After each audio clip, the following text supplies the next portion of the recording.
Hey everybody, this is Zero Hoots here, KTNXZ. Here's my player ID if you want to watch these replays yourself. I hit Master 1, and the deck that I used to climb up to Masters was Voiceless Voice, and I'll show you how I did it. So, game 1, I'm going second against Tearlament.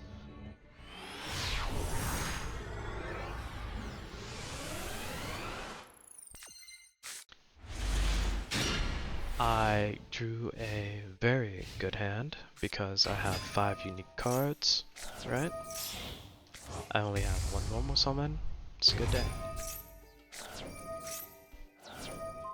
I'm going against an uninterrupted tier combo right now. So let's see what they end up on. And count any cards that I can track, right? So they have Kodo, and they have Crime.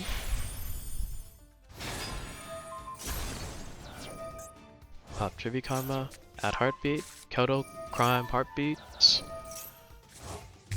Rukao. So their inboard is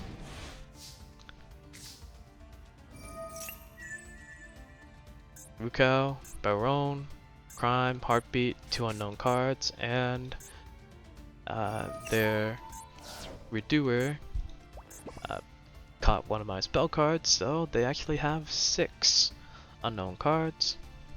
I mean, well, they actually have 3 unknown cards in hand, and they have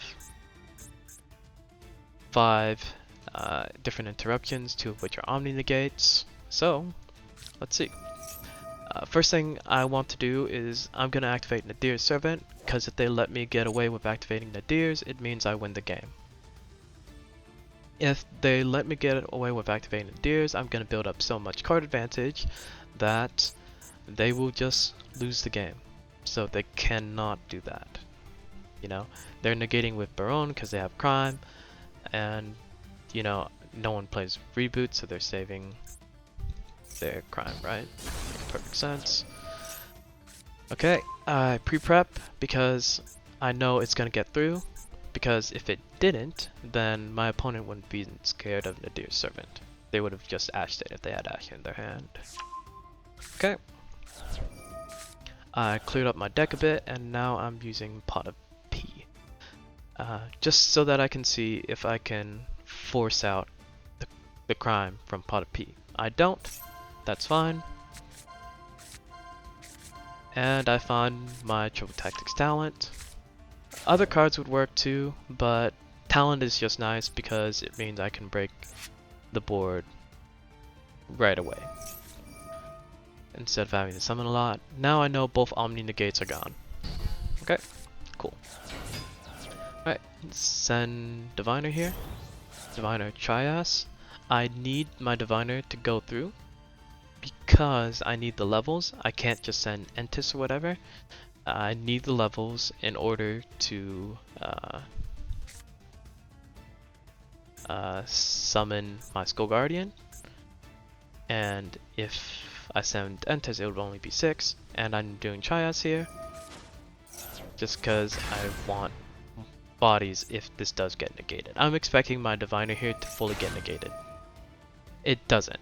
And more than that, right? When Trias activates its effect, it immediately sends the thing for cost.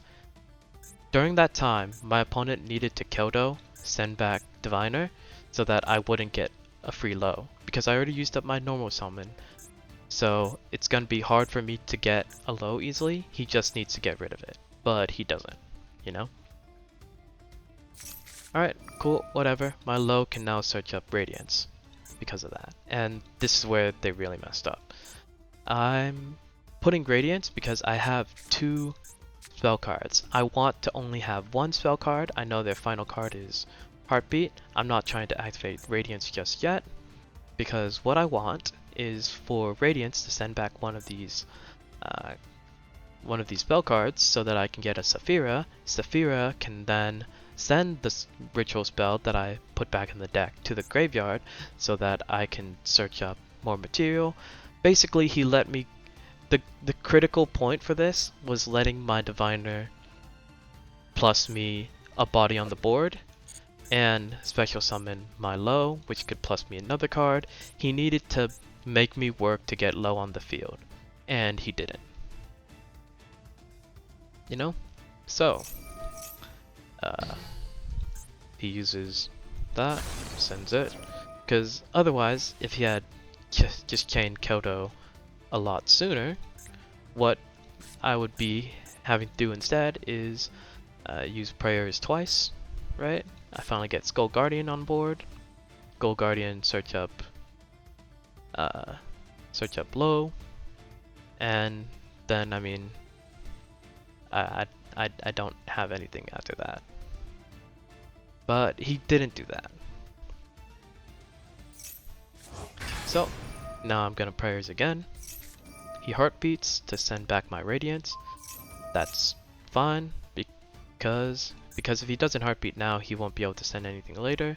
So he knows he needs to activate it now to send back my radiance, but my radiance is just gonna chain and send back my spell now to find my Saphira.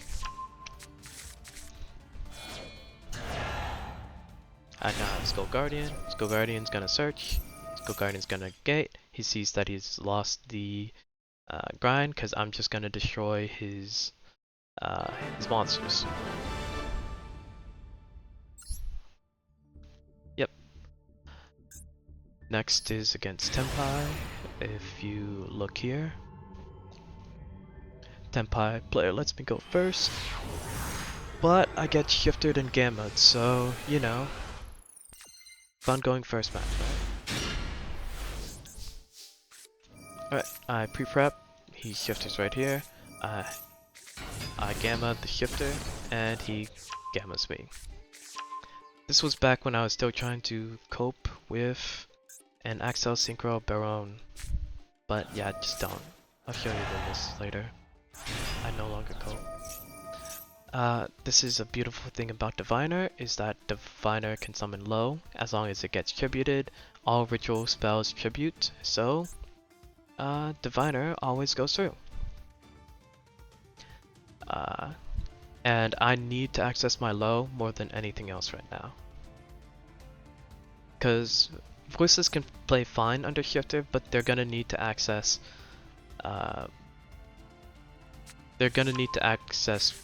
their blessings. Okay? So I get my low through, I chain block with Skull Guardian, because worst thing that can happen is that they Ash Blossom that they ogre my Skull Guardian. If they Ash Blossom my Skull Guardian, big whoop. I don't get Odd Eyes Pendulum Graph, right? If they instead ogre my Skull Guardian, I can still play. But I don't get my Pendulum Graph either. You know?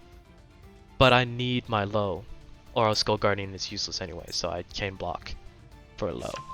Okay? And now, because I did get to search up my Pendulum Graph, what I'm gonna do, because I haven't normal summoned yet, is that I'm gonna activate Blessing to trigger. Well, I'm gonna normal Diviner to trigger Blessing, and I'm getting rid of a brick like Trias to draw later to summon Pendulum Graph. And there we go. I have a negate into untargetable, and you know, can only battle into Skull Guardian. This one can negate any spell, and then it can tag out into Odd Eyes Meteor Burst. Okay? Sengen Kaimen, just quick tick against Tenpai. If a Tenpai player activates a quick play spell, just chain to it. You don't want them to get even more value off of their Forbidden Droplet. You know, just make them use it right away. Right? And Kaiman's a good enough card to negate, you know?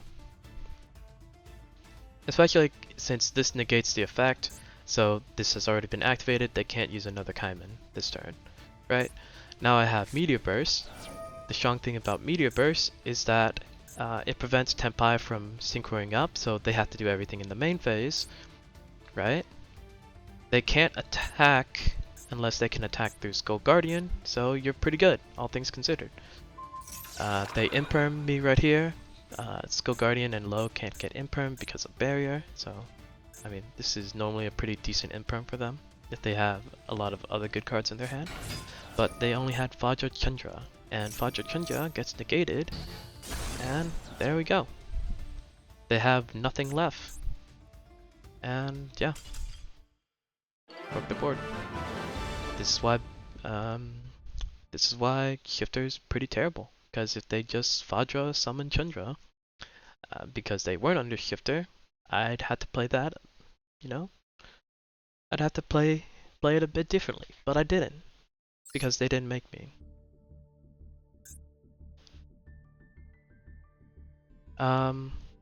Next is against Purrely. This is a 6 Mat Noir, and it is under Max C. For this one, I do use Floodgate, because, yeah, I mean, I get Max Seed. Okay, so, uninterrupted Purrely combo, right? This brother has it all. They Sleeping Memory, cool. They Happy Memory, alright. They got Pretty Memory. They got Nightingale. They Eat, and they kept Delicious. Wait, oh, they discarded Delicious. Alright, cool, whatever. Either way, they have a 6 Mat Noir. They have draw 4, and they have can't be destroyed this turn. So I'm gonna need some serious sauce. I have a pretty good hand, all things considered. I just wish I had one other card besides Diviner, but that's fine, you know? Can't always wish for a completely unique hand. I pre-prep just to test if they have Ash, because I want my pot of P to go through more than anything else. Okay. I have a barrier to see if that would bait them to spin it back, but it didn't. Okay. Whatever. Saphira now sends the ritual spell and searches up Saravis. I do it because this card targets, so Saravis can negate. I'm gonna force as many spins out of this card as possible, if I can. They maxi me here, you know, preemptively.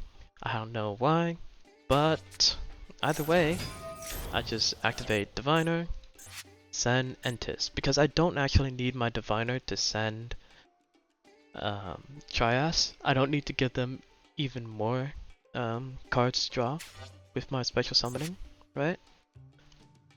That was probably the card they discarded instead of giving themselves an extra material using Delicious Memory, you know, so that they could be a 7 Mat Noir. They wanted to keep the maxi that they had in their hand, whatever.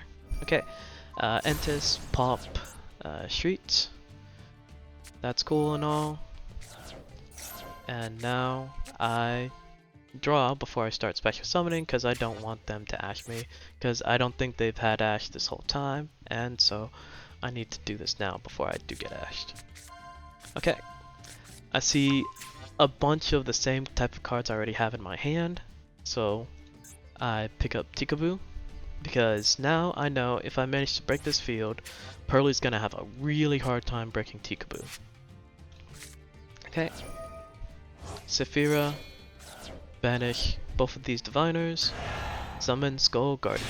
Okay, Skull Guardian, Chainlink 1, and Diviner, Chainlink 2. Okay. If they wanna Ash this, you know, they can. Right? Because I have another ritual in hand, I'm gonna be able to summon Hello anyway, I'm not too worried about that, but I just want Skull Guardian to be able to search you know, they send Skull Guardian back right now for some reason instead of waiting like they've been waiting.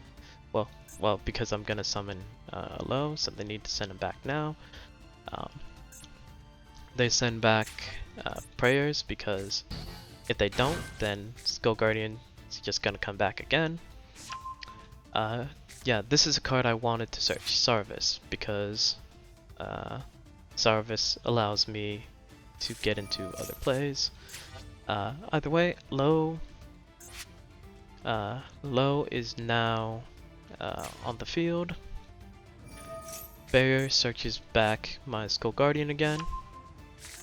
And Radiance is gonna send back Sarvis to search up another Skull Guardian, because at this point I'm thinking, oh, I'll just summon Skull Guardian and Sarvis and break their board and I'll be good for the next turn. But I realized this Slayer Lusk is indestructible by battle anyways, might as well not give them all these draws. So I sacrifice Sarvis instead and summon Skull Guardian. Alright, cool. So, in a typical Purrely deck, there's only going to be SP and Zeus to worry about for destroying Tikaboo. If they have any board breakers, you know, those two. But usually people play Lightning Storm, their board's full, they can't Lightning Storm. I'm not scared about that. Okay. So, they tried to Pretty Memory, and then they couldn't special summon a cat. They realized that all their cats are in the graveyard. So they spin all the baby cats back. They pot a P for 3. This is very greedy. I say you either don't pot a P at all, right? Or if you're gonna pot a P, you gotta pot a P for 6. And if you're gonna pot a P, do it before you send your baby cats in. But you know, this guy's just activating cards right now. Alright. He picks up a black cat. You know, for some reason he wants a black cat. Whatever. I would think you would prefer having, you know, cards in your deck, but whatever. Okay.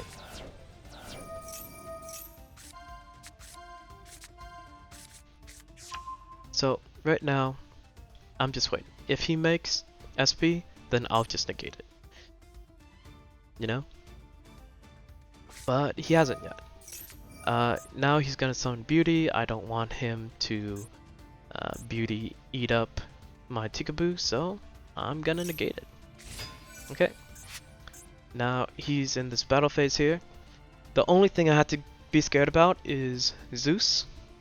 So I'm just gonna prevent him from summoning Zeus. If he attacks me with Nightingale, right? If he attacks me with Nightingale, then I would Radiance, and I would Skull Guardian. If he, you know, chains to protect, and there would be no Zeus, right?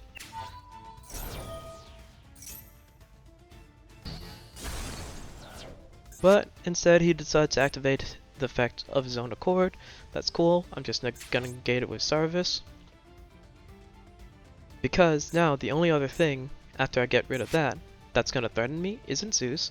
It's gonna be SP, and I can just prevent SP by popping the cards that are gonna go into SP in the first place. Right? So that's what I do. He keeps activating these cards, forgetting he's under Tikaboo or something. I don't know. He makes Anima. Right. He can SP here. And if he played Link Karibo, I would say he still has a chance to get rid of my cards. But he doesn't. He plays Anima. So all I have to do is pop the Anima. And now he has to surrender. Yeah. He did misplay that a fair good bit, but I played it as cleanly as I could to not get Zeused. Because that's the only thing that's gonna prevent me from running him down again, over and over.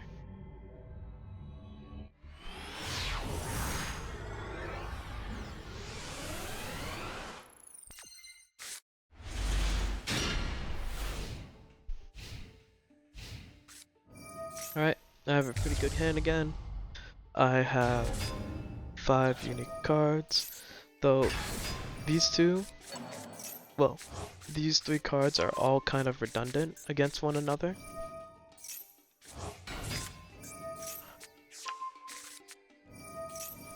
Because if I activate this now, then I can't activate this, and so on and so forth. So, you know, that kind of sucks.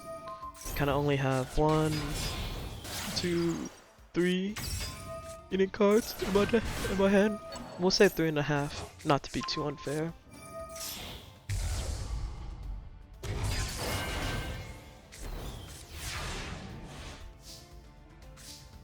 Okay, I got it low, so that's looking great for me. Alright. I can't actually pop anything, so I can't send Entis, so I'm just gotta go with my combo, summon as many cards as I can. I was thinking of even goddessing this person at one point.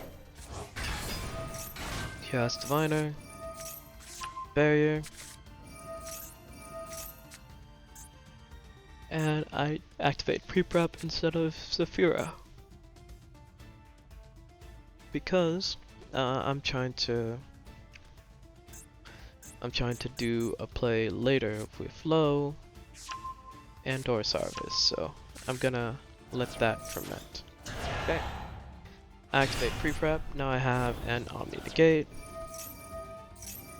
and my opponent is now banishing my cards. Honestly, what he should have done is that when I activated Trias effect, he banished his Diviner, so I wouldn't have an easy way to get Low. Though if I hard drew Low like I did, then you know it's gonna suck for him either way. But yeah, this is not the right time to be banishing my cards. You should be banishing them when I have a Saphira on in my graveyard. If you're gonna wait for banishing Diviner. Either way, I now have Sarvis. Sarvis is the main card I wanted, because what I wanted from Sarvis was that I wanted a card that is gonna be able to send these ritual spells back into my graveyard so that I can summon, so that I can activate Saphira's effect. Either way, that's one of his interruptions out of the way. I'm just gonna force Etoile right now, because that's his only other interruption. He decides to send his whole field for some reason, when he only needs to send, like, he only needs to send the big cards, all these cards in defense mode. What am I gonna do to them? They're indestructible by battle and indestructible by card effect. You know? But whatever. He sends all my cards back. Cool. I just put all those cards back anyways.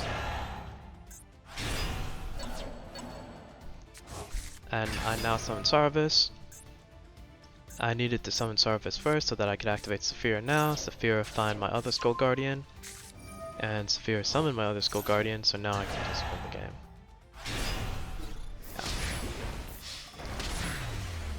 And yeah, sometimes people just don't know what Voiceless Voice does. It's pretty straightforward enough deck, but yeah, that's how it is. And you can pull off wins like that. But yeah, here's the deck itself. I'll click through all the cards.